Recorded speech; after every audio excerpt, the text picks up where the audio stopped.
Yo estudié tanto la licenciatura como el magíster aquí en la Universidad de Concepción. Yo ya terminé el magíster y actualmente estoy trabajando en conjunto con el grupo de información cuántica asociado a Miró en este tipo de temas. Principalmente computación cuántica, que es el área que me dediqué que más estudié durante mi magíster.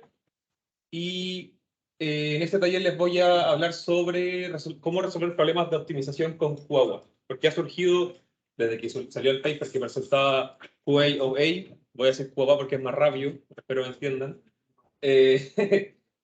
Ha surgido un gran interés en cómo voy a resolver tipos de problemas de optimización combinatorial mediante computadores cuánticos, ya que es un problema que, como vamos a ver más adelante, escala horrible y es difícil de resolver. No existen algoritmos eficientes para resolver estos problemas de optimización. Entonces, primero, ¿qué es un problema de optimización combinatorial? Es básicamente encontrar una solución óptima dentro de un conjunto y se define generalmente en torno a una función de coste, la cual tiene que ser maximizada o minimizada, dependiendo de cuál sea el problema. Entonces, por ejemplo, puedo tener un problema de optimización en que yo quiero minimizar una distancia, el tiempo de procesamiento. Si estoy en la industria, quizás estoy creando un objeto y quiero reducir la cantidad de material.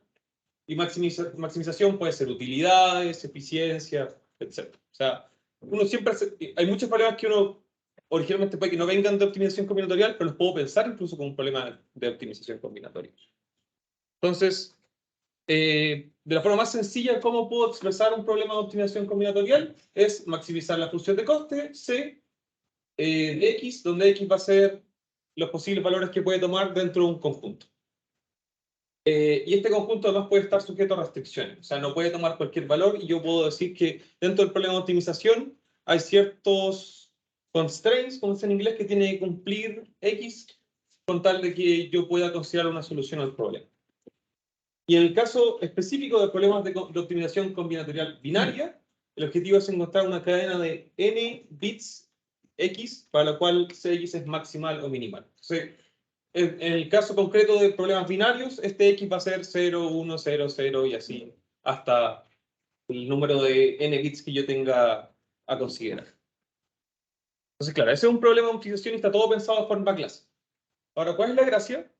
La gracia es que yo puedo, bajo ciertas condiciones, mapear la función de costo Cx a un hamiltoniano que sea diagonal en la base computacional y que tenga a lo más una cantidad de términos locales. Se entiende por término local que actúa solamente sobre un qubit, o si es 2 local, sobre 2 qubits, y de esa forma, no sobre toda la cantidad de qubits que yo tengo. Entonces, este hamiltoniano va a ser una suma de términos locales, y esos términos van a tener como un peso codificada la función de coste, y que voy a tener un proyector que va a ser un ket y un bra en la base computacional. Entonces, aquí, si yo tengo el caso, por ejemplo, de que n es igual a 2, tengo un qubit, esto va a ser la suma de x en 0,1, ¿no es cierto?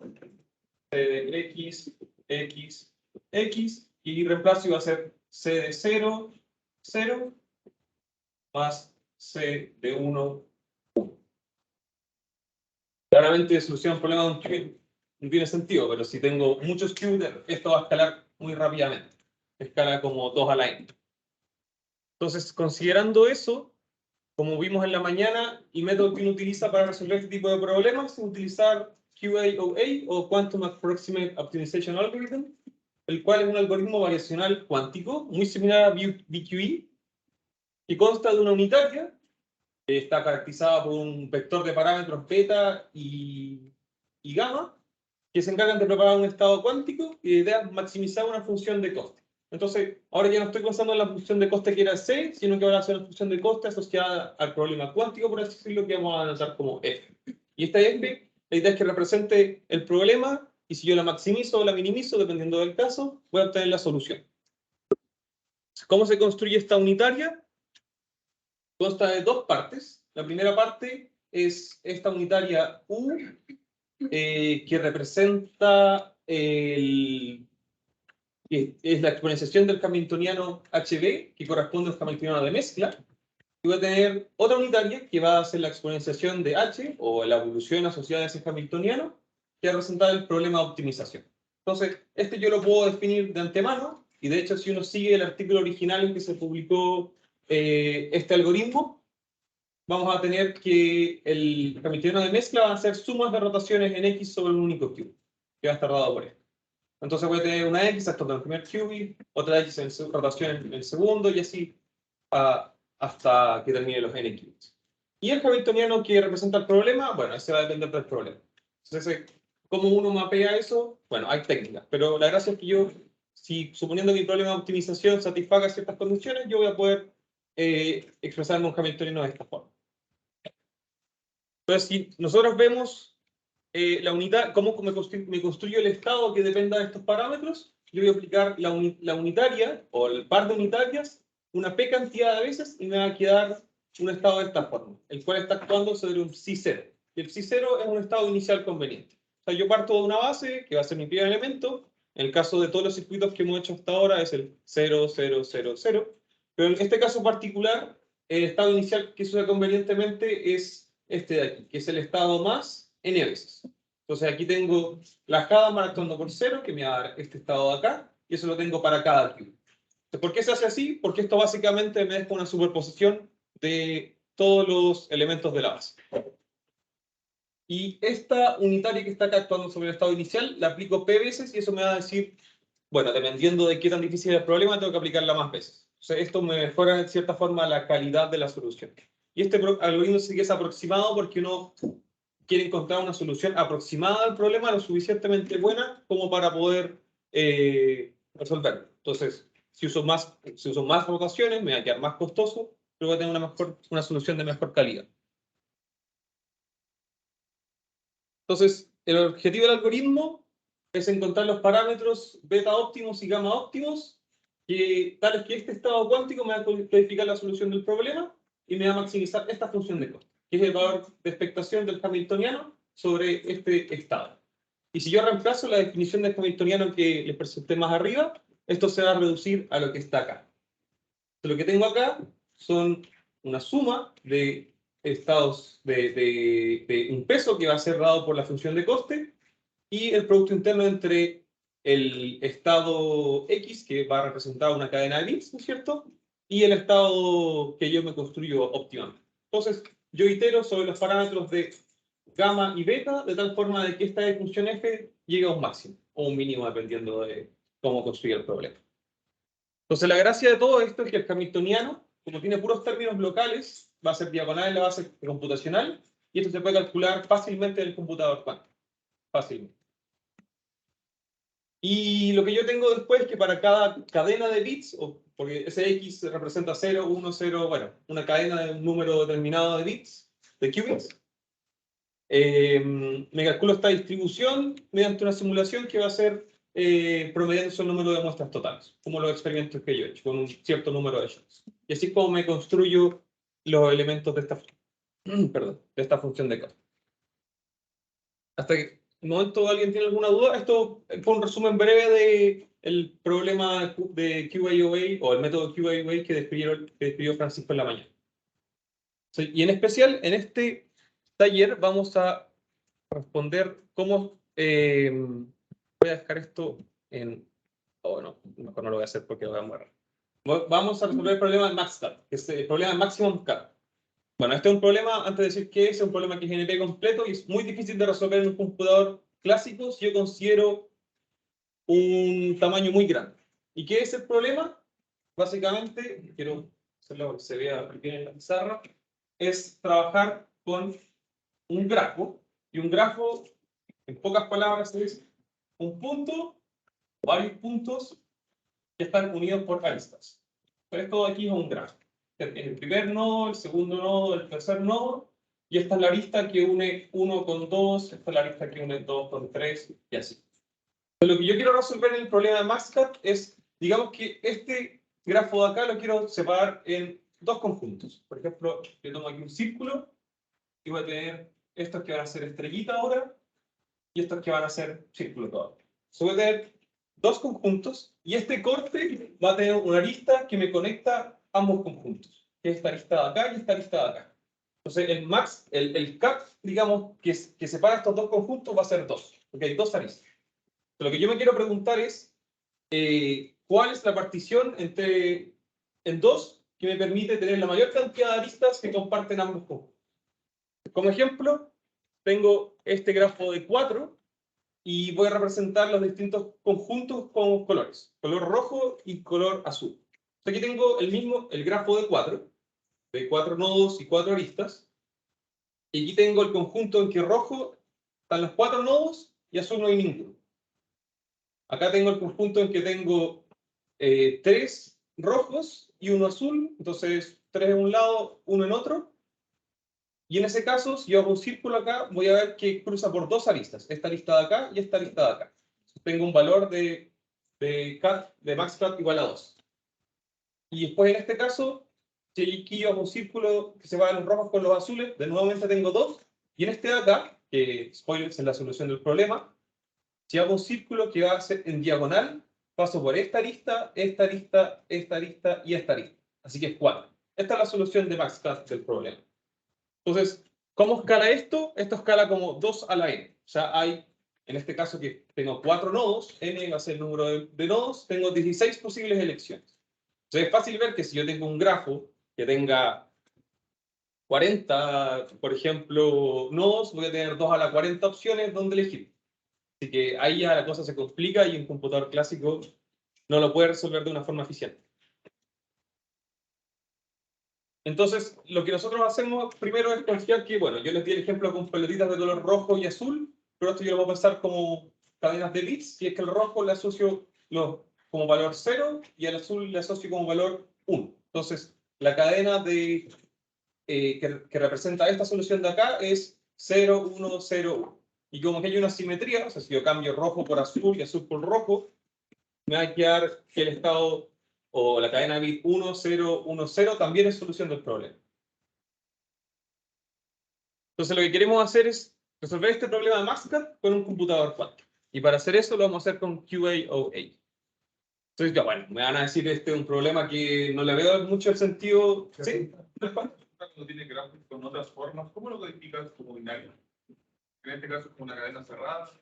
O sea, yo podría tener este grafo y le pongo un número. 0, 1, 2. ¿Dónde se va a mostrar la información de las conexiones?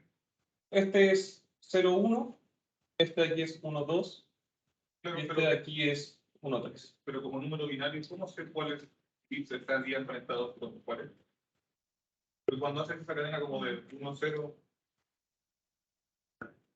Es que esta cadena de aquí me representa, digamos, qué valor tiene, a qué conjunto pertenece. O sea, La estructura va abajo. claro, o sea, aquí yo si tomo, por ejemplo, este corte de acá, esto digamos que va a ser el qubit 0, entonces voy a tener que la solución es 0, 1, 1. Pues son 4. ¿Cuál es un ejemplo práctico que encontré del problema Maxcat? Es el siguiente. Si digamos que yo tengo personitas que van a representar los nodos y las personas con las que hablan van a representar, no entiendo qué hace personita, pero bueno, personita, y digamos que estas personas se comunican, yo voy a pensar que cada personita va a ser un nodo y la interacción que tiene con otra persona puede ser la arista. Entonces digamos que yo soy una empresa de marketing y quiero vender un producto. Y me pregunto, chuta, quiero que mi producto llegue a la mayor cantidad de personas posibles y digamos que tengo tales cantidad de productos para ofrecer gratis. O sea, yo le voy a ofrecer esos productos gratis a las personas que van a tener conexión con mayor cantidad de personas posible. Entonces, en el caso de el 4 que está acá, si yo hago la partición de acá y le doy a los rojos una cosa gratis, van a comunicarse e influir a las personas que están en azul y eso va a maximizar mis ventas. Entonces, ese es un ejemplo, digamos, rapidito de un problema Maxcat. Y esto uno lo puede complicar mucho más. O sea, yo podría decir, digamos que esta persona está aquí un influencer y tiene contacto con estas personas, pero estas personas le quieren el triple más que el de acá. Y si tengo un grafo muy grande, eso se representa con pesos, y la persona que tenga un peso más grande al conectarse con otro va a tener mayor valor. Pero no vamos a entrar en detalles de pesos porque eso complica un poco el problema. Ya, entonces hasta aquí. Aprovecho si alguien tiene alguna duda respecto al problema que él plantea de Maxcat. Ya. Entonces, primero vamos a importar todos los paquetes necesarios y vamos a usar la clase NetworkX, el paquete NetworkX, para crear un grafo. Entonces yo ejecuto esta línea acá. Si es que les queda el grafo así, bueno, es el mismo grafo que el que les presenté anteriormente, pero como se ve feo, yo esto lo ejecuto de nuevo y ahí se queda mejor. Así que si se les quedan cruzados y quieren que se vea igual al que está arriba, lo ejecutan de nuevo. Entonces esto me va a decir, bueno, el primer grafo, o sea, el primer nodo va a ser de la izquierda y va a ser esto cíclico, ¿cierto?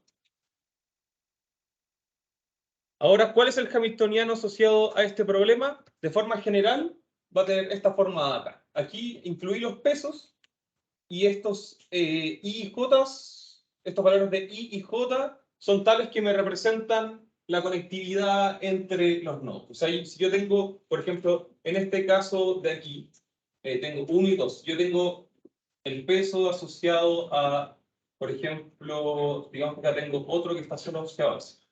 Y este es 4. Si tengo aquí 4 y 1, por ejemplo, 1, 4, este término no va a existir porque no está conectado con el 4, así que este peso va a ser 0. Una forma de representar. Entonces, de forma más simple, vamos a asociar que todos los pesos van a ser constantes y van a ser igual a 1. Y si es que no hay conexión, esos pesos van a ser igual a 0. Entonces, eliminamos todos esos términos. Entonces, el ejemplo de 4 nodos que di anteriormente va a tener un hamiltoniano de esta forma. Donde aquí tenemos los pares de zetas según la conectividad. El 0 con el 1 con el 2, el 0 con el 3 y el... Bueno, se alcanza a ver. Y el 2 con el 3. Y todos estos son identidades. Entonces, esto es un hamiltoniano de 4 qubits.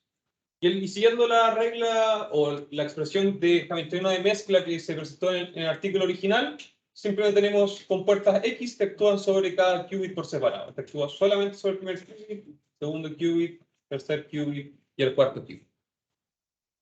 Hasta ahí tenemos el hamiltoniano. Pero en el computador cuántico, cuando uno implementa compuertas, utiliza unitarias y estos hamiltonianos tienen que ser entonces exponenciales. O sea, las unitarias que yo voy a implementar, en este caso, son la exponencial de HB y por motivos que no están en detalles porque eso es más matemático, esto yo lo puedo expresar como una cadena de unitarias que actúan sobre cada qubit, porque son términos locales. Se puede tener esta unitaria que actúa sobre el primer qubit y así, y todas con una X dependiendo de sobre cuál qubit están actuando. Y en el caso del hamiltoniano del problema, puede tener lo mismo, pero van a ser compuertas Z0, Z1 y así según la conexión. ¿Hasta aquí todo bien?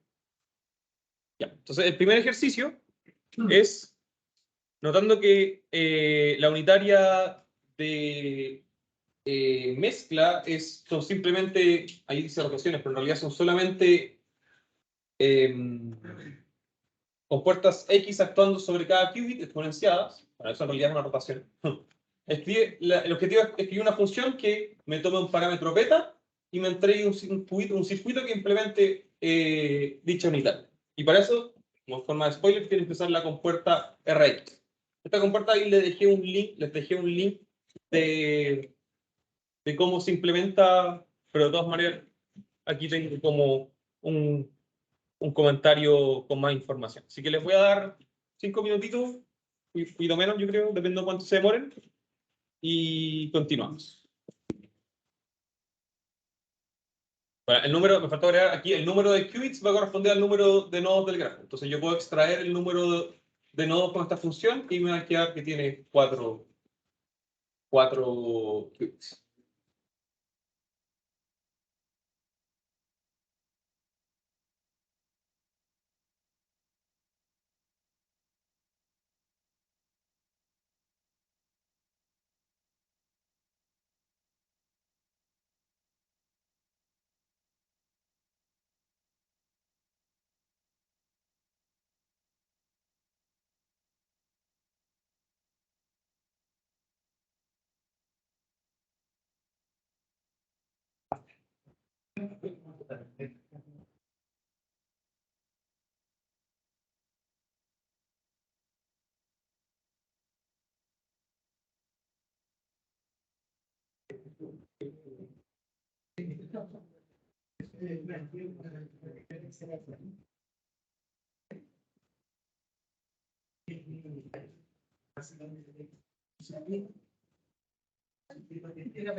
Sí. ¿Esto lo hacemos como multiplicando matrices o hacemos un circuito? Un circuito. Ya. Sí. Es una función que me tiene que entregar un circuito que implementa que sobre cada qubit se aplica la rotación X, que tiene un parámetro.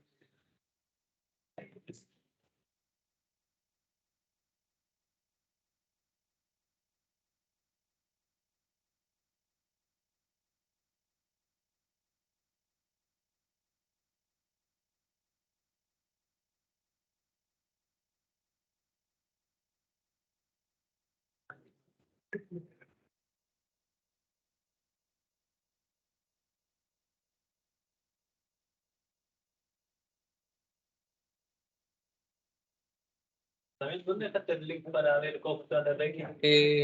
Donde dice compuerta.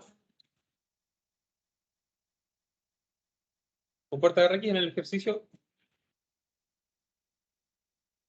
Justo antes de RX. Está bien.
Seguir la solución para que se quede cómo viene la solución. Ah, sí. Voy a empezar a escribir y después cuando ya caché que si es que se están pegados, ven la solución. Lo voy a escribir primero.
En esta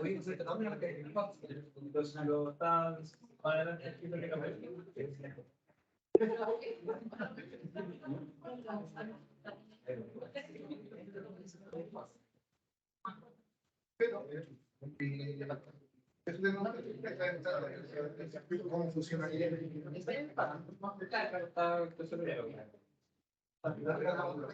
Es un ángulo que vaya. Ya. Voy a continuar. Esta es la solución. O sea, como yo lo escribía, porque en realidad mientras uno llegue al resultado que quiere, como uno lo programa da lo mismo. Así que aquí defino el circuito. Yo le puse el número de qubits para que sea general, pero le ponía el puesto 4, que es en este caso. Después yo me defino un ciclo for, donde el rango va a estar dado por el número de qubits, y aplico la compuerta RX. Ahora, por cómo la define Qiskit, la compuerta RX es esta misma exponencial que aparece acá, pero con un medio donde está el beta. Así que para que sea igual, yo le pongo un por 2. Esto de aquí, el primer argumento va a ser el ángulo que entra. Entonces, este beta de aquí tiene que ser el mismo argumento de la función que estoy definiendo.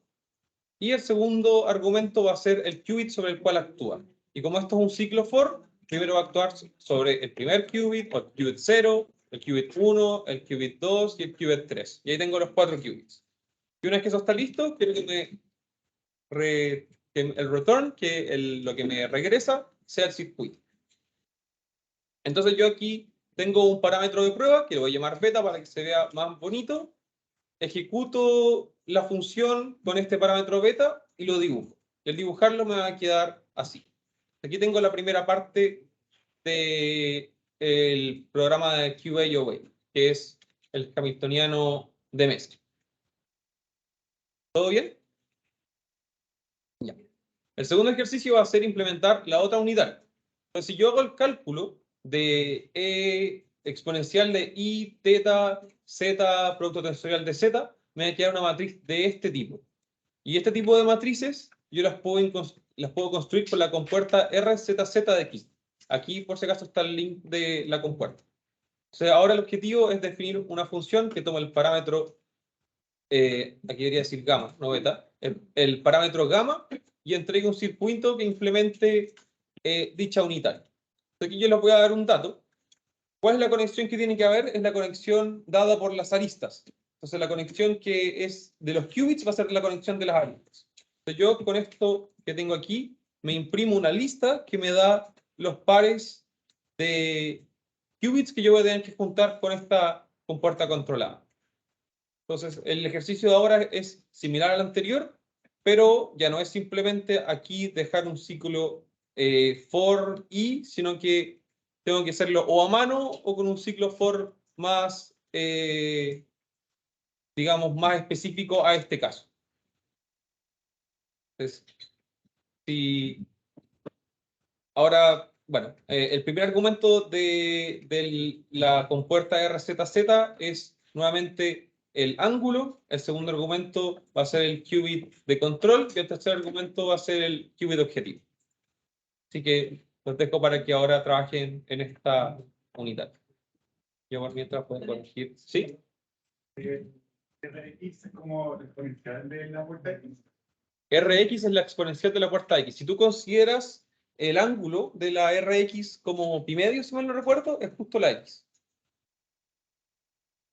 Si uno tiene la esfera de Bloch, es una rotación en torno al eje X. ¿Te escribe la matriz ahí? ¿Ah? ¿Te escribe la matriz ahí? No, creo bien. Lo dejo ahí. Lo voy a escribir. Pero si la tienen en el nombre, ¿para qué lo voy a escribir? Perdón.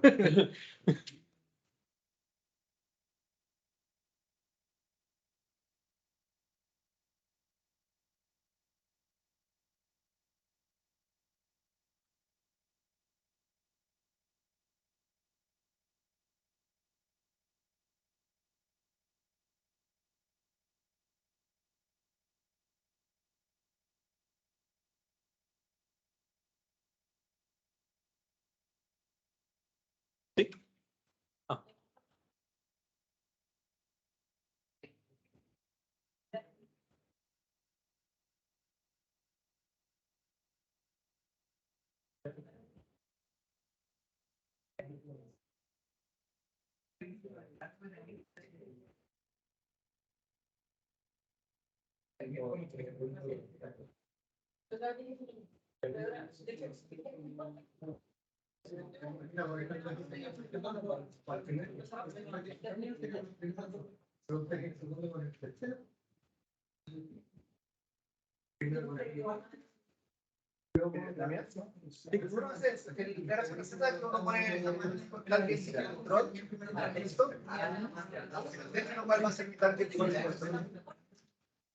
Si tengo el par 0, 1, el control es 0, el target es 1. Es que mira, el tema es que con puerta RZ da lo mismo. ¿Cuál es el orden? Te haces el cálculo y te das cuenta que es independiente. Independiente, aunque yo lo haga de una forma en un lado y después en otro lado al revés. Tengo que consistentemente para que Da lo mismo, o sea, cuando veas el dibujo del circuito te vas a dar cuenta que el dibujo tiene esa forma por un motivo especial. Ahí lo voy a mencionar.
El elemento 10 de la lista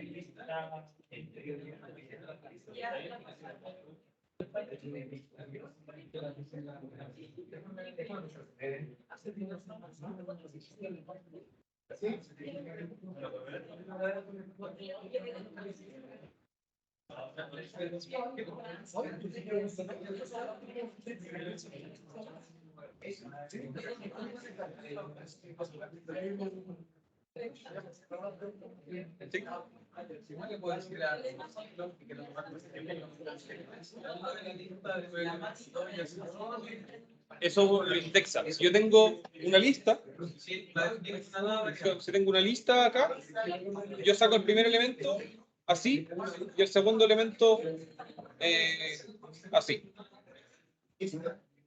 Lista. Entonces en el ciclo tendría que colocarle como... Tú puedes decir RZZ, el parámetro, coma, lista 0, coma, lista 1. Así sacarías de la lista el primer elemento y el segundo elemento. ¿Sí? Lo mismo el orden en que compro sé que 0, 1, 0, 3, 1, 2, 3, pero lo mismo si... O sea, consideramos que el control es 0 y el objetivo es 1.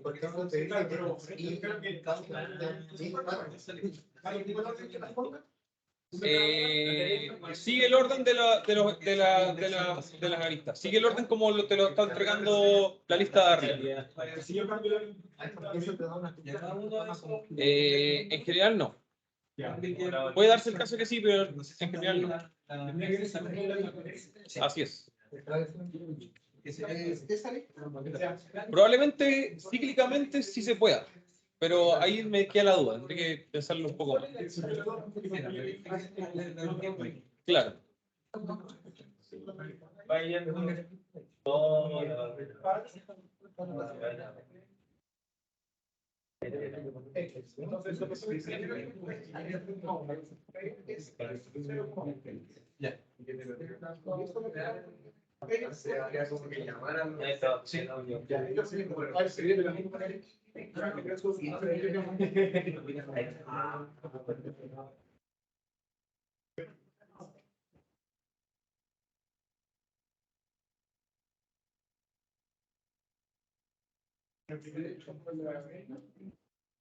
Ya, les voy a dar la respuesta. Bueno, la forma fácil de hacer esto es simplemente voy uno en uno. Aquí de nuevo hay que poner el 2 por si acaso. Eso, bueno, no lo dije porque si se metían a la página iban a la documentación lo iban a ver, pero si no lo pueden cambiar ahora. Y pueden hacer esto y después yo aquí copio y pongo todas las opciones 01, 03, 12 y 23. Esto funciona. Ahora si lo quieren hacer más general, hacemos nuevamente un ciclo for y le voy a poner otro nombre, for par in list g.get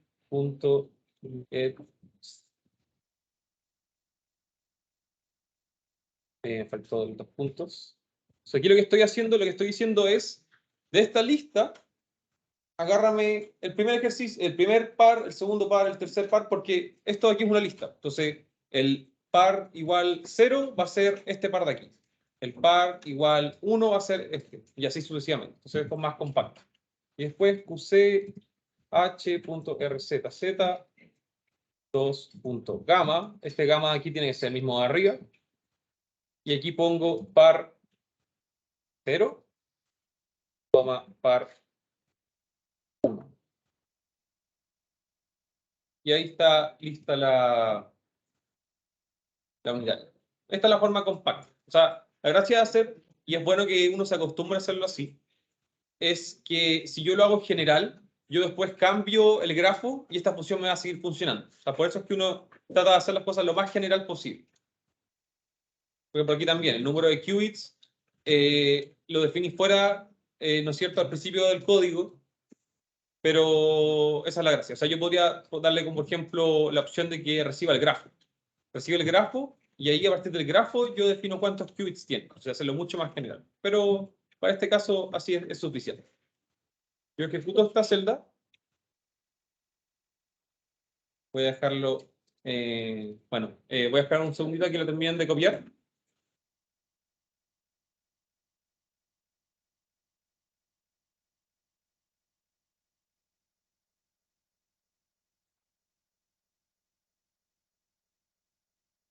Ya.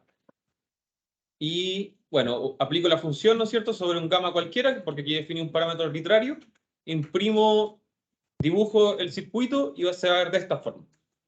Entonces, las RZZ son parecidas a las CNOTs. ¿Y por qué? ¿No es cierto que la CNOT uno la ve como un puntito y acá tengo una X, ¿no es cierto? Bueno, estas RZ son siempre como un puntito porque el qubit de control y el qubit objetivo son intercambiables. Hay una simetría ahí. Por eso es que esto se imprime de esta forma. O sea, yo podría haber puesto esto al revés, aquí par 1 y aquí par 0, y se va a ver igual. Pero bueno, solo para este caso que ocupamos esta compuerta. En general no es así. Si yo pongo una CNOT, tener la CNOT con la X acá es totalmente distinto a tener la CNOT con la X acá arriba. Pero en este caso es sencillo. Bueno, y ahí se ven los parámetros asociados y como se ven se repiten, así que es un solo parámetro. Bueno, el tercer ejercicio lo voy a hacer yo porque yo creo que esto ya lo han hecho suficientes veces en los otros ejercicios, que es implementar este estado, que es simplemente una Hadamard sobre el estado 0. Así que yo aquí nuevamente defino use in quantum circuit n qubits, use perdón, for i in range n qubits. La acá está mal. Ahí sí. Punto h sobre i return use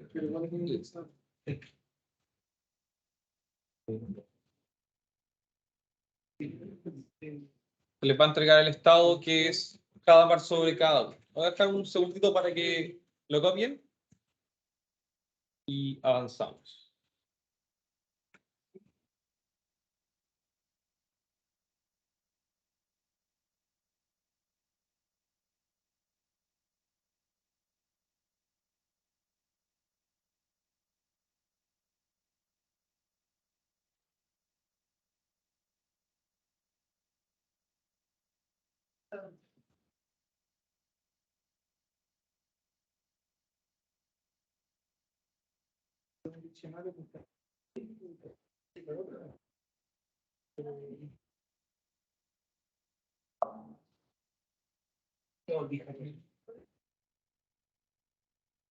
Tengo que llegar a leer a mi casa. Entonces, el siguiente ejercicio va a ser combinar las tres herramientas o las tres funciones que definimos anteriormente para construir el estado cuántico parametrizado que va a ser este psi que depende de beta y de gamma.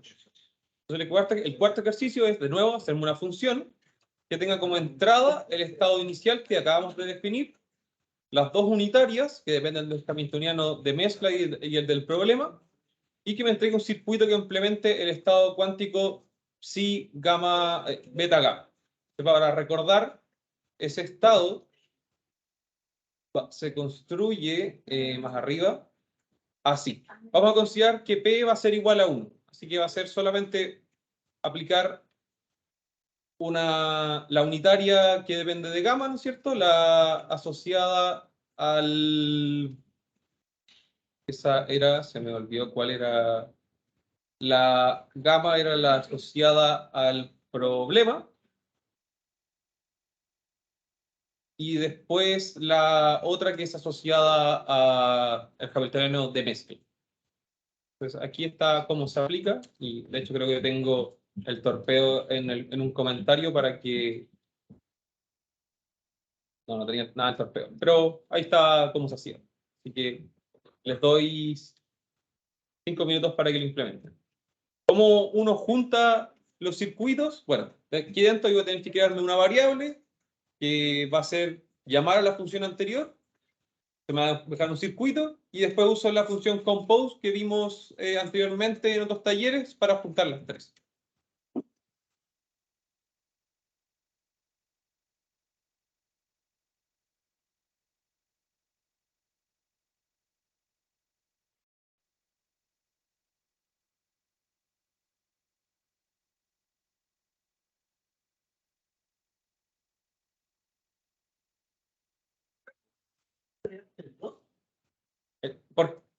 Qiskit define la función de la misma forma que aparecía acá arriba, de la misma forma que aparece aquí, pero con un dividido 2.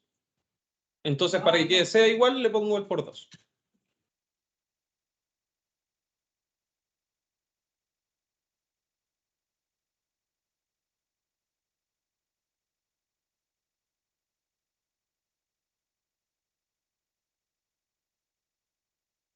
Bueno, el UH y el UHB, por si acaso, están definidos, ya los definí. Se me pasó a decir. Acá está el UH y acá está el UHB, que venían de los ejercicios. Así que en realidad la función no la tienen que llamar dentro de la función que van a decidir ahora. Simplemente entra de una. Así que solamente lo que hay que hacer es usar la función compose, componer.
Sí, igual.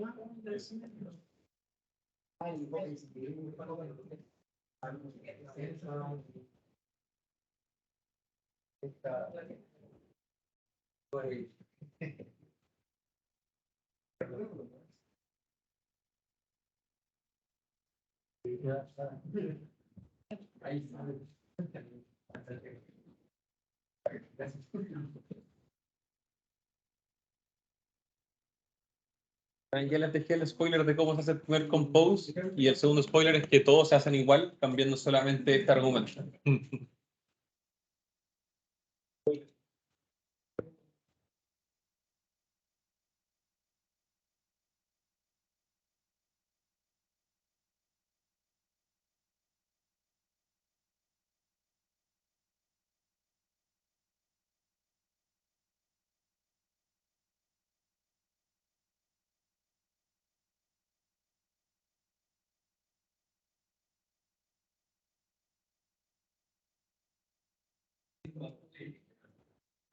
Por una definición de la perfección. Gracias, computador.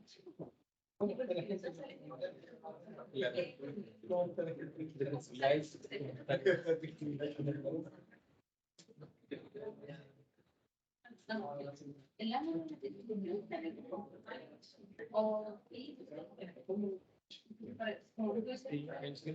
O sea, estudiantes capaz, estos ejercicios son el siguiente ejercicio, que es el de acá, tienen que hacerlo todo. Tienen que estar en base, tienen que sacar todas las funciones que tienen que hacer. Y aquí lo que dan su buen rato.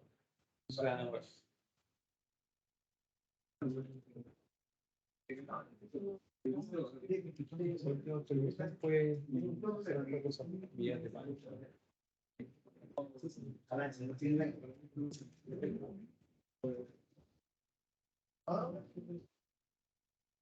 Ya.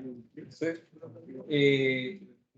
aquí tengo hecho los compose, agregué unas barreras entre medio para poder separar a la hora de dibujar.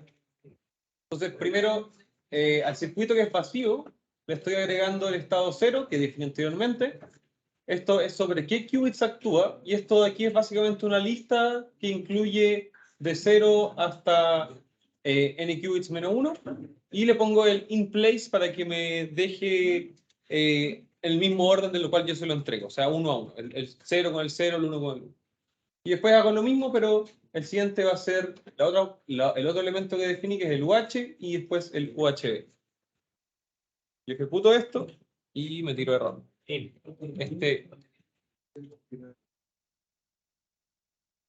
Gracias. Ah, no me pasa por actuar mecánicamente.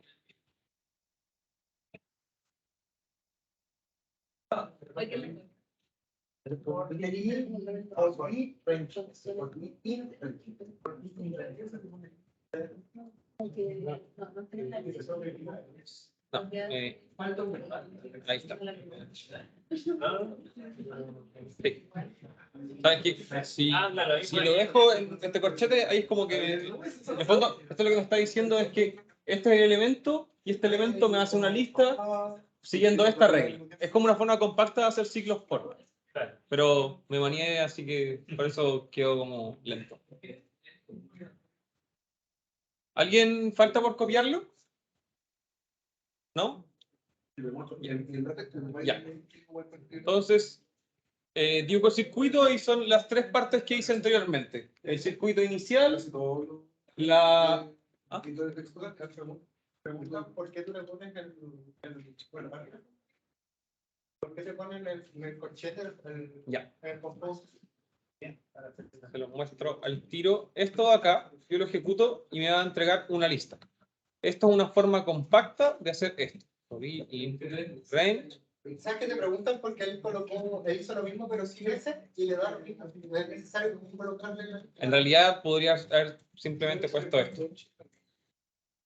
Sí, en realidad estoy de acuerdo, está de más, pero es como para mostrar que es una lista. Yo, si quito todo eso, también admito un rango. Sí, o sea, lo tenía así inicialmente, pero en realidad... Es que creo que eso es como para que el caso de que un circuito sea más grande que otro, te quede como todo, Claro. todo Claro. consistente. Lo que pasa es que cuando programas mucho eso, siempre le terminas poniendo los qubits, porque te ahorra problemas, te ahorra errores, porque si te acostumbras a no ponerlo, cuando lo necesitas, no lo pones. Y después te preguntas, ¿por qué retirar más la cosa? Entonces ya Sí. es como más costumbres de programador, diría yo. Fix. Buenas prácticas, eso, buenas prácticas. De hecho, ahí te falta poner qubits igual, Claro. es como ser más explícito, es como qubits o qubit. No, es qubits o... Bueno, Bueno, tiene un argumento así. Qubits igual y es como lo que se suele ver. Entonces, todos los códigos de XT oficiales sin pretextos independientes de Claro. Eso, qubits, así. ahora, algo que quería mostrar que ya habían visto antes es la función decompose que la vieron con algoritmo de Grover. Este es el circuito como yo lo escribí, digamos, de una. Pero estas compuertas Z controladas, en realidad, se escriben de la siguiente forma. Son compuertas CNOT que entre medio tienen una rotación en Z. Así que se veía compacto el circuito, pero el computador cuántico no puede implementar compuertas Z controladas. Lo que implementa son CNOTs. Así que este circuito me queda más grande de lo que parece. Bueno, estas unitarias en realidad son... Ya habíamos visto cómo la Hadamard se descomponía. Era una rotación, una raíz de X y otra rotación. Pero lo que interesaba mostrar era específicamente cómo se descomponía la compuerta Z controlada, la RZZ. Entonces el RZZ explícitamente tiene una sinot, una receta en el target y una sinot, dos puntitos.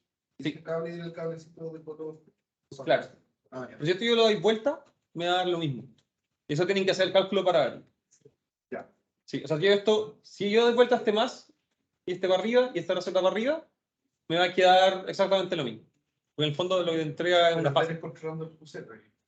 O sea, la RZ controlada es independiente de cuál es el target y cuál es el control. Me entrega el mismo resultado. Eso se los dejo de tarea. Si ustedes dan vuelta a esto, se dan cuenta que le va a dar lo mismo. Que era reps, entonces. ¿Cómo? Reps, ¿qué significa? Ah, esto es, en vez de poner punto de compose, este reps es cuántas veces yo lo descompongo. Eso me falta agregar, gracias. Yo le pongo 2, lo descompongo de nuevo y me va a cambiar la unitaria, bueno, me va a cambiar todo. Pero llega un punto en que las repeticiones como que ya se satura, o sea, no va a seguir descomponiendo más el circuito. Por eso lo puse una vez. Y si le pongo 0, me lo deja igual. De hecho, creo que la función decompose te acepta un argumento que es en qué compuertas o qué base de compuertas usar para descomponer. Ahí eso tendré que revisarlo, pero me parece mucho que sí. ¿Esto ya lo tienen listo como para continuar? Ya. Ya, tenemos ahora el estado y falta calcular la función de coste.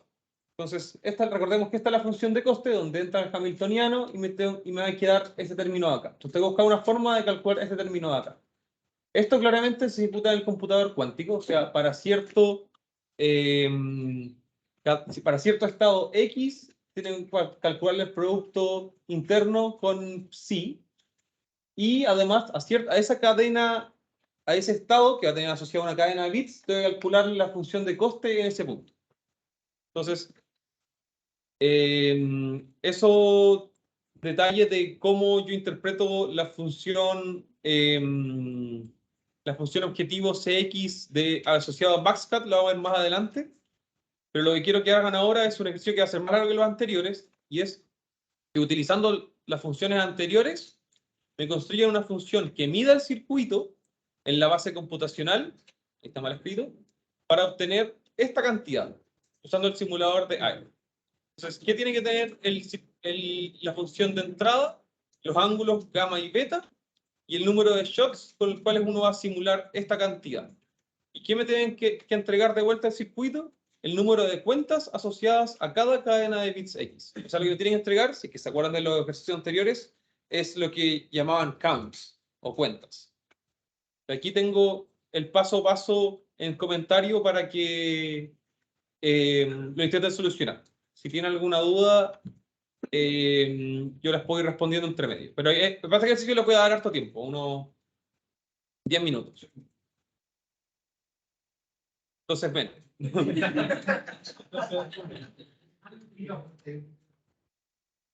Dale, sí. Ya le doy 5 minutos.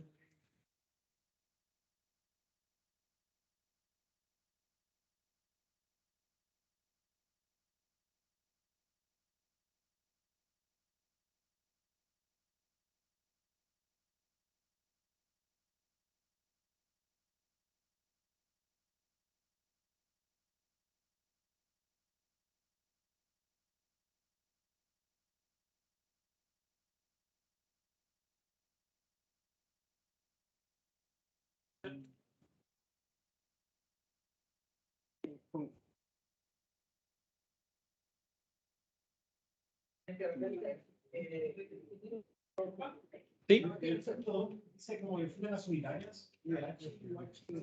O sea, es que no tienen que llamarla de afuera, la definen dentro. Porque si yo le estoy dando de argumento el gamma, no puedo llamarla de afuera porque el UH que definía afuera ya tiene evaluado un gamma. ¿Me entiendes? Estaba definido arriba, pero tú le entregaste el gamma, ya le diste el gamma, ya está como con un gamma asociado. En cambio, acá yo le voy a ir variando el gamma cada rato. Entonces tiene que estar definido dentro de la función. Y el estado cero también hay que dejarlo como. El estado adentro cero, y quedar afuera. el estado cero es que no tiene ningún argumento, así que da lo mismo. Pero lo puedes definir ahí mismo. ¿Sí? Que en realidad el estado cero vas a llamar la función que acabamos de definir. Ya la que definimos hace un ratito. Sí, pues ahí está el estado cero incluido. ¿Sí? Para medir La medición.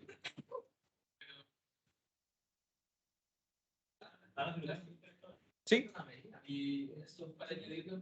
Pero no tienes que agregar, sino, o sea, al final del circuito es measure y ahí defines el qubit y el control bit al cual le está entregando los resultados.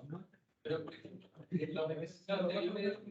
si no hay que explicar pero no se puede añadir Ya, tienes. Sí, tienes razón. Bueno, si tú no defines ese es un buen punto que no había considerado por la costumbre que programo. Pero les voy a dar al tiro el chip. Y esto no es una buena costumbre, pero funciona para este caso. Si yo agrego esta función, está ahí, me agrega el registro clásico y me mide. Pero sí, tienes toda la razón, se me fue ese detalle. Tenía considerado que se lo iba a enseñar antes. Ahí está, su pollo. No tiene, pero que si no te lo tienes que hacer, para agregar,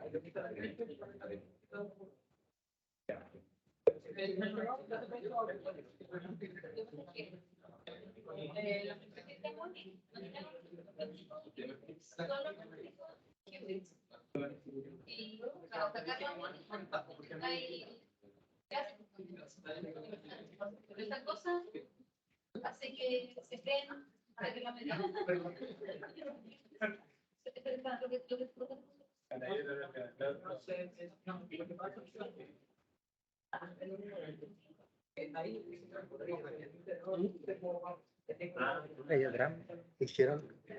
Hicieron la cosa, comprobaron, cualquier cosa estaba igual y le dio error y creo que es porque no le diste Eso es lo que acabo de decir. No lo hice, pero si usan esto, funciona. Sí, no, pero tienen toda la razón. Sí, sí. Creo que ellos me preguntaron mientras estaba explicando. Sí, puede ser.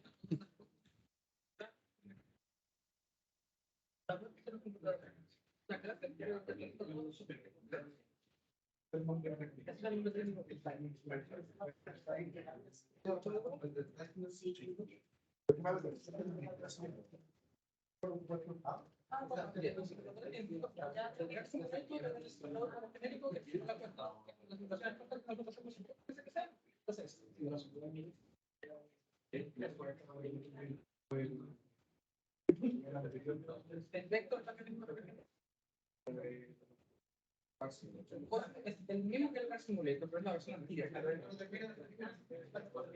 versión antigua, el Mission Cosmos no va a sacar puntos para el Air es una versión moderna.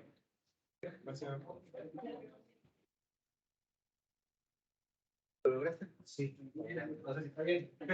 Pero no estoy mirando la corriente.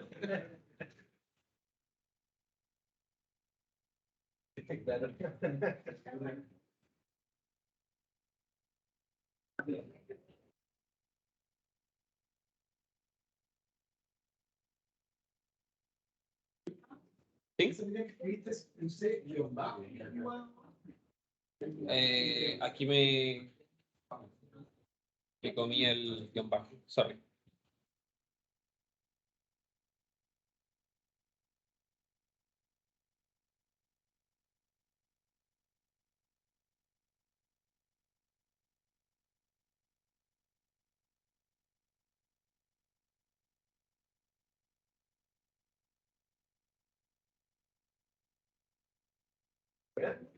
En el Transpile hay como un place truck también, ¿o no? ¿Qué? Un place truck o algo así, pero para el Transpile. Es que el Transpile lo que hace es copiarte el circuito, pero con las puertas nativas del backend que yo estoy eligiendo. Entonces tengo que ponerle otra variable. Sí. O sea, le puedes poner otro nombre si quieres, pero si le defines el mismo nombre, te está eliminando el que define El anterior, pues, claro, Sí. pero no hay una forma de hacerlo sin el igual en el fondo. Como un método. Claro. No. ¿Sí? No se requiere. ¿Por qué no se requiere? Se me olvidó agregarlo, esa es la verdad, porque esta función de acá me agrega registro clásico si es que no hay. Eso fue una información que me entregó. Sí, pues para medir tienes que tener un registro clásico. De hecho, los chicos y el clásico no tienen en cuenta porque no tienen dónde responder. Claro. Igual voy a cerrar el momento que se no poder de poner un precio y no poner, tratar de buscar las cuentas y no poner un registro clásico. Estoy buscando cómo queda Las cuentas son. Y esa su cuenta de quién le evita su contenido. El Transpile es para usar las puertas nativas del backend. En este caso, el backend es simplemente el simulador. Pero es buena costumbre usar el Transpile porque si yo después cambio el código y uso otro backend, puede que esto me tire errores si es que no.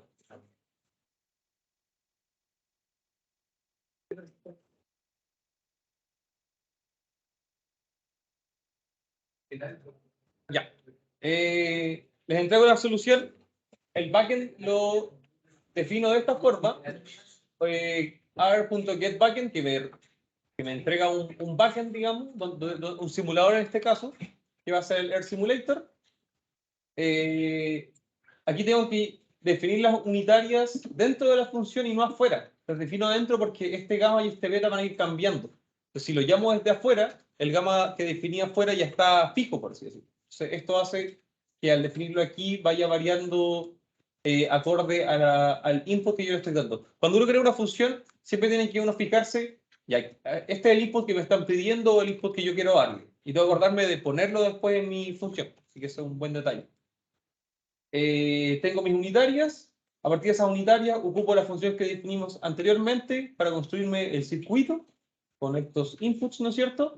Aquí fue un detalle que a mí se me olvidó agregar, que en estricto rigor, claro, yo tengo que ponerle un registro clásico al circuito, porque a la hora de medir se guarda en el circuito, en el registro clásico. Pero uno usa un pequeño chip que no es tan recomendable, pero en este caso uno lo usa porque es más cómodo, que es el método measureOut. Entonces lo que hace es que me mide todos los qubits y si no hay un registro clásico, me lo cree. Sí, tienes razón.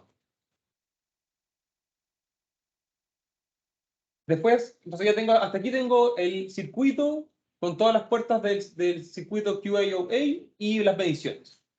Después yo agrego la función de transpile, que lo que hace es escribirme el circuito que yo ya tengo definido en función de las puertas nativas de backend. En este caso el backend es el simulador, así que no debería haber ningún problema, pero si yo tuviese otro backend, es necesario hacer el transpile. Después ejecuto el circuito en el backend y lo hago como backend.run. En el primer argumento pongo el circuito y en el segundo argumento pongo el número de shots, que es el tercer argumento de mi función.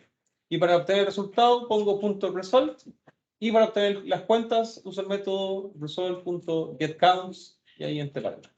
Y este es el resultado que yo quiero llegar.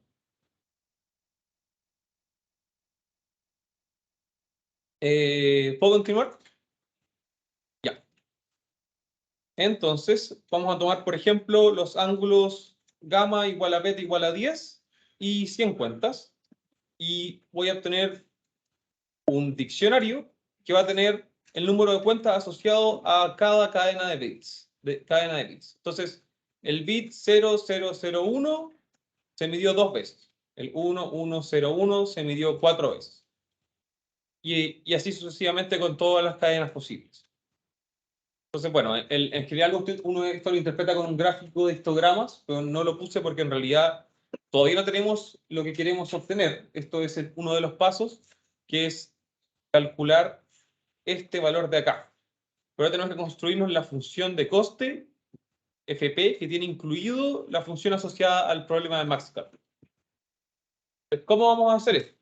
En primer lugar, tengo que tener una función que me implemente, dado una cadena de bits cualquiera, c de x. Y eso lo voy a hacer con esta función que definí MaxCutObject de acá. Entonces, ¿qué es lo que hace esta función? Yo le entrego una cadena de bits y el grafo y me va a calcular el valor del corte, es decir, el número de aristas dada esta separación. Entonces, si yo tomo la cadena de bits 1, 0, 0, que es el primer nodo azul y todo el resto rojo, entonces yo voy a esperar que el resultado sea 2 aristas en ambas particiones.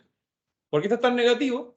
Porque más adelante la función que voy a usar para optimizar es de minimización. Entonces, en vez de maximizar el número, minimizo el número. Si el resultado es 4, ahora el resultado va a ser menos 4. Es lo mismo, ¿cierto? Entonces ya tenemos el objeto para calcularme c de x. Yo tengo que calcularme la función de coste, y eso lo voy a hacer con esta función de acá, que a grandes rasgos lo que hace es agarra el diccionario de cuentas, agarra un grafo, y lo que va a hacer calcularme el FDP, y eso lo va a hacer calculando aquí el c de x para cierta cadena de bits, y luego calcularme ese c de x multiplicado por las cuentas, y después al entregarme de vuelta el resultado, tengo que dividirlo por el número total de cuentas. Entonces ese es como el promedio. Si yo considerase cuentas infinitas, esto sería equivalente a probabilidades multiplicadas por c de x.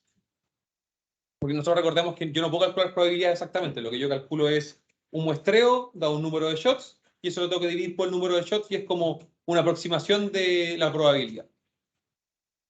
Entonces, si yo tengo, corrí. Nuevamente estos ángulos, ejecuto la función medición y voy a tener que el resultado que me entrega la función de coste es menos 1,46. Más o menos, porque yo tengo que llegar a menos 4. O sea, menos 1,46 quiere decir que hay una arista y media al elegir estos parámetros del estado.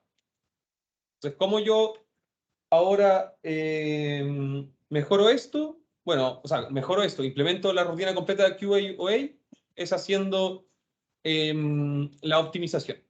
Si yo sé, lo voy a hacer yo porque es bien cortito, y no tiene mucha gracia, y es que a partir de todo lo anterior me quiero construir una función que tenga solamente 3 argumentos, que va a ser teta. Teta va a tener contenido, el gamma y el beta, el grafo y el número de shots, y quiero que me entregue el valor de la función de costo. Entonces simplemente es un paso extra en que, dado las cuentas que se va a obtener de la función que definí antes, ahora en vez de retornarme las cuentas, quiero que me entregue la función de costo. Voy a tener gamma igual a teta 0. Después vamos a ver más adelante por qué, esto no está bien, por qué lo definí en función de un teta. Porque, bueno, ya vamos a ver. 1. Las cuentas las obtenemos con la función medición que definimos anteriormente, gamma, beta, shots. Ahora uso la función coste, que le acabo de mostrar antes, que se las mostré nomás, porque bueno, no es el objetivo que la construyen ustedes. Y lo que tengo acá es el algoritmo QA/WAG, la parte cuántica y un poco de postprocesamiento clásico del algoritmo de QA/WAG. Lo único que falta es la parte de optimización. También se las voy a mostrar yo. Así que voy a esperar a que terminen de copiar. Cuando deje escuchar sonido de teclado, es porque ya terminaron. ¿Ah? ¿Alguien dijo algo? Perdón, coste, no. Gracias.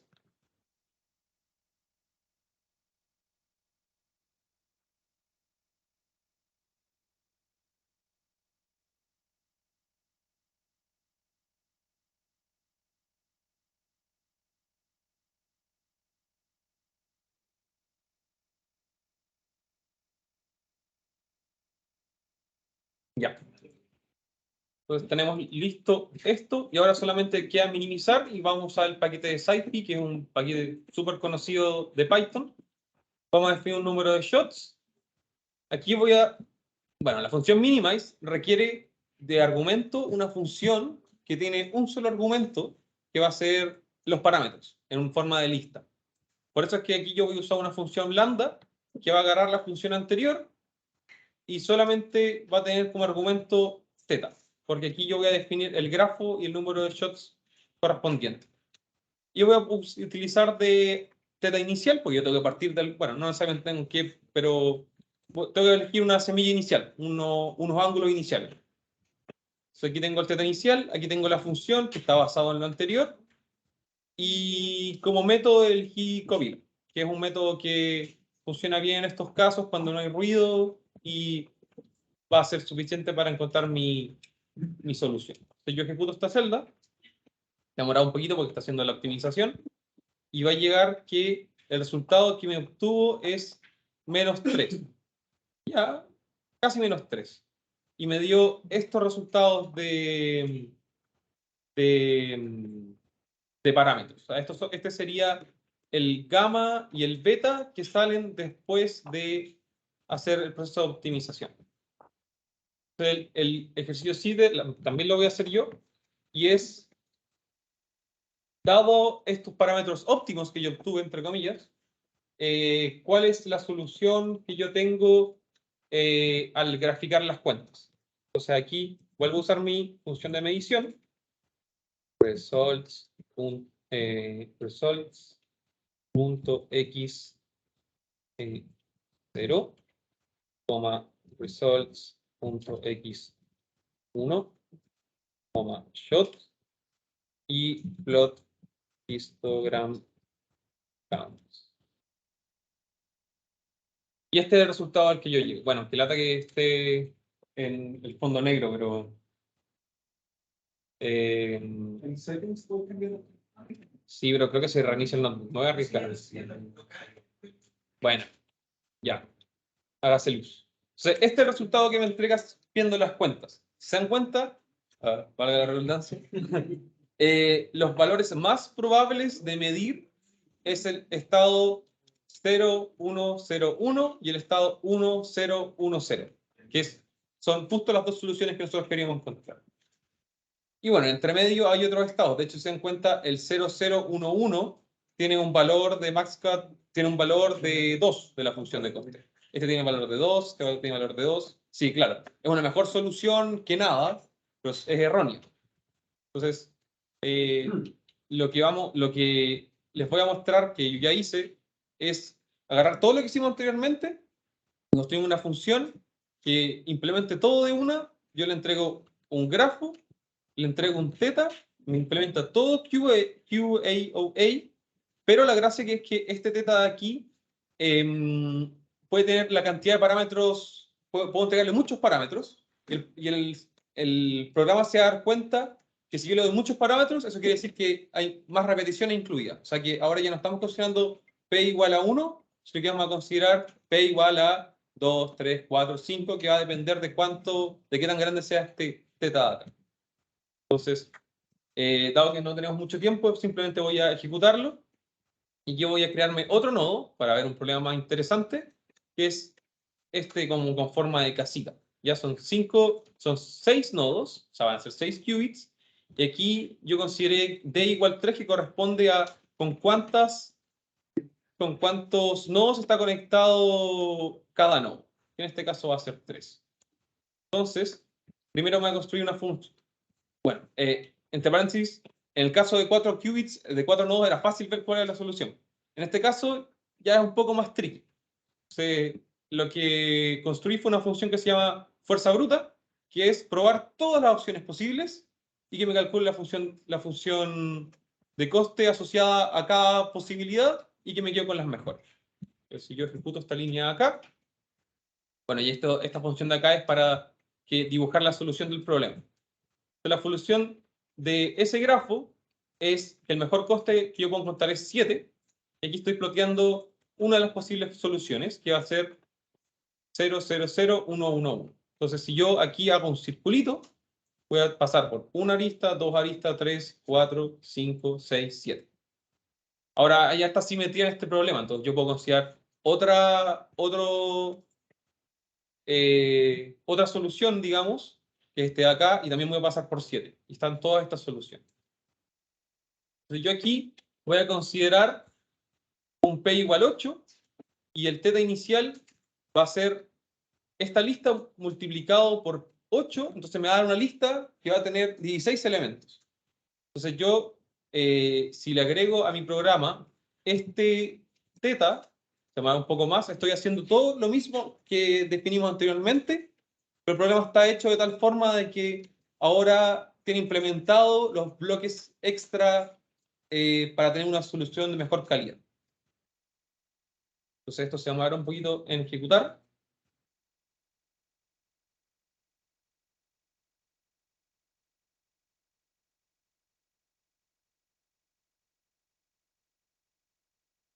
Y la solución era 7 y llegué a 6,8. Así que no está mal, no está mal.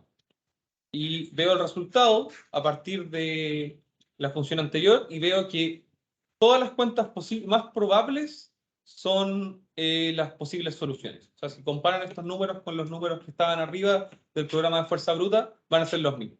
Aquí yo le agregué más información al función plot histogram para que sea más bonito, porque ¿cuál es una pregunta rápida? ¿Cuántos elementos posibles hay si yo tengo 7 qubits? 2 a la 7. Así que si yo hago un gráfico de esto, me va a quedar 2 a la 7 en la abscisa y va a ser horrible, no saber nada. Así que aquí bloqueé los 15 valores mayores en orden descendiente. Así que todos esos van a tener de 80 para abajo. Así que para los 10.000 shots que consideré, está bastante bien. Ahora, ¿cuál es la desventaja de aumentar el valor de P? Es que con el valor de P aumenta la profundidad. Entonces, yo considero 8 bloques para este problema. Este es el circuito que me queda. Han de implementar esto en un computador cuántico con todo el ruido asociado, va a funcionar más o menos.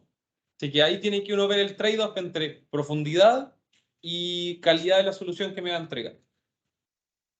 Bueno, todo lo que hicimos aquí hasta ahora ha sido artesanal.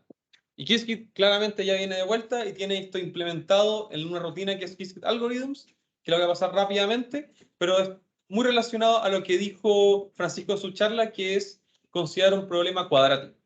Entonces voy a definir otro nodo, bueno, voy a importar todos los paquetes necesarios. Voy a considerar ahora este grafo, que tiene 7 nodos también, pero tiene más conexión, tiene 4 conexiones. Y la solución de fuerza bruta es un coste de 12 y son solamente 2 soluciones posibles. Que ustedes, bueno, hagan el círculo y convénzanse de que son 12 aristas las que pasan al separar. Entonces, ¿qué es lo que yo tengo que hacer? Utilizando las funciones de Qiskit. Yo agarro ese gráfico y creo una instancia que se llama maxcat. Y ese maxcat, mediante el método toQuadraticProgram, me va a entregar un programa cuadrático. El programa cuadrático es básicamente una ecuación que tiene una serie de variables binarias. Binaria es que puede tomar valores 0 y 1. Y agarra el grafo y me cambia el problema de maxcat en esta ecuación de acá. Entonces lo que yo quiero es maximizar esta ecuación de aquí. Entonces yo tengo que buscar el x0, 1, 2, hasta 6, tal que este valor de acá sea el máximo. ¿Por qué estoy haciendo esto? Porque yo puedo, mediante las siguientes funciones que se llama cubo, Quadratic Unconstrained Binary Optimization, puedo agarrar cualquier programa cuadrático y convertirlo en un hamiltoniano automáticamente. Yo ejecuto esta celda. Aquí defino una clase de Quadratic Program to Cubo. Ocupo este método que se llama convert. Y después ese cubo le pongo to Ising, que es el hamiltoniano. Y me va a quedar este hamiltoniano de acá. Bueno, Qiskit no incluye el 2 que incluí yo en las definiciones anteriormente. Así que por eso es que aquí hay un 0,5. Y este offset que se ve aquí, el menos 7, es tal que si yo considero la solución que me da este hamiltoniano más ese offset, va a ser igual a la función de coste clásica. O sea, ya vamos a ver la diferencia de qué significa este offset. O sea, este es el hamiltoniano de Ising que me entregó. Se van a convencer que estos z que aparecen acá siguen los órdenes de las aristas, los índices de las aristas del grafo anterior. Entonces ahora, ¿cómo yo resuelvo esto? Bueno, primero verifiquemos que el hamiltoniano que me entregaron está bien, que puede ser que Qiskit se haya equivocado, ¿no es cierto? Entonces yo lo que voy a hacer en esta celda de acá es calcular el valor, los autovalores de mínima energía asociados a esos hamiltonianos. Porque recordemos que la solución del QAOA es el estado que minimiza la energía. Eso quiere decir la energía del autovalor. Es decir, quiero calcular los estados que me minimicen dichos hamiltonianos. Entonces, como esto es degenerado porque hay 2 soluciones posibles al mismo coste, voy a considerar con el NumPy Eigensolver, que es un solucionador clásico que funciona súper bien, hasta que consideran, no sé, más de 10 qubits. Ahí no les va a correr. O en su laptop quizá no les corre. Dependiendo de... A medida que esto aumenta, se vuelve totalmente ineficiente. De hecho, el motivo por el cual esto es ineficiente es, en el primer lugar, ¿por qué lo hacemos en un computador cuántico? Si esto fuese eficiente, me olvido de la computación cuántica. Y el resultado que me dio, calcular el valor de expectación de este hamiltoniano, es menos 5. Bueno, este menos 5, yo le sumo el menos 7 del offset que está acá, y me va a dar el 12 que calculé con fuerza bruta clásicamente. O sea, ese offset es una constante que se agrega, pero no es particularmente relevante dentro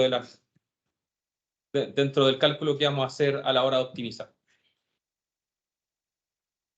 Bueno, a partir de este autoestado que yo me calculé con esta función de NumPy Eigensolver, me puedo calcular los vectores solución y me grafico la solución. Quedó medio feo, así que lo grafico de nuevo. Y me quedó la solución que obtuve con fuerza bruta. Y ahora, ya que me queda poco tiempo, este ejercicio 8, que como ven me adelanté y se los había dejado de tarea, porque no voy a alcanzar a hacerlo, porque la gracia es que ustedes prueben todas las opciones posibles de la rutina QAOA de Qiskit. Bueno, QAOA de Qiskit tiene muchos inputs, pero quiero que consideren 4.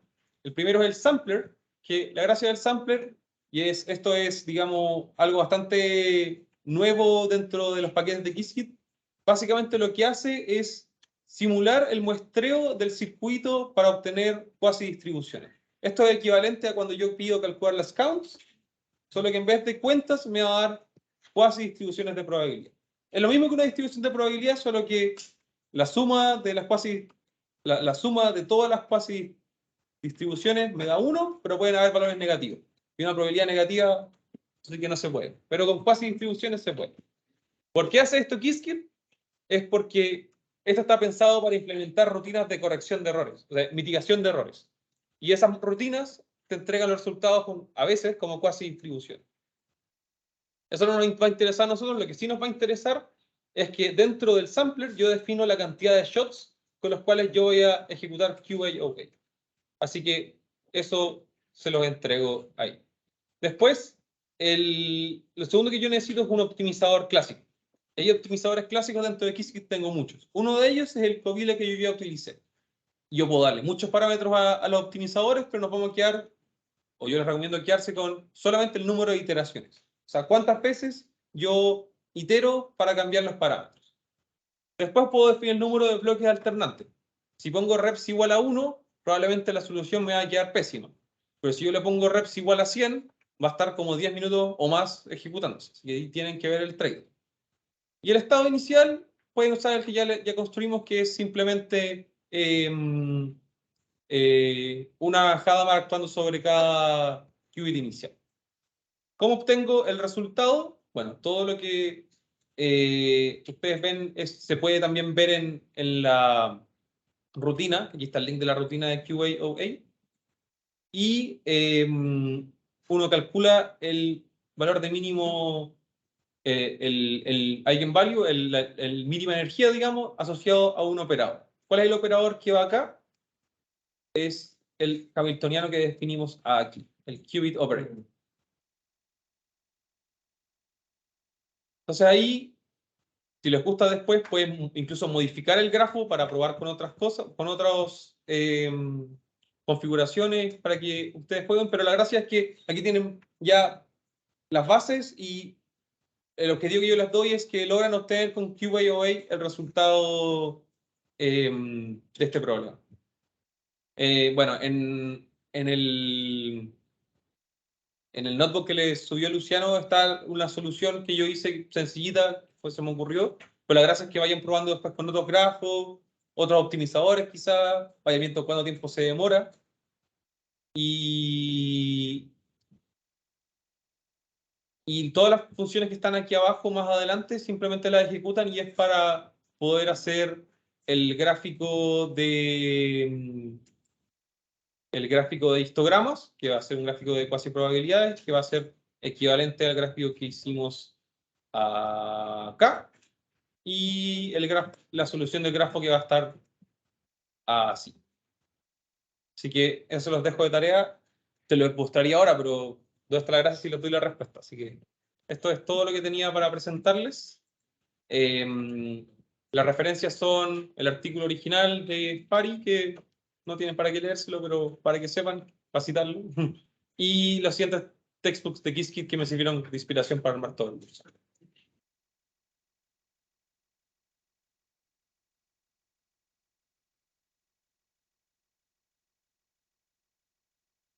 ¿Dudas? ¿O no?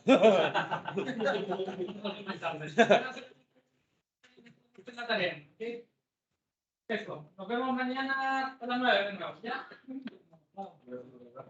Muchas gracias a todos. Nos vemos mañana a las 9. 9, a las 9. Ahora que sí, ¿no? Todo esto mañana no me importa.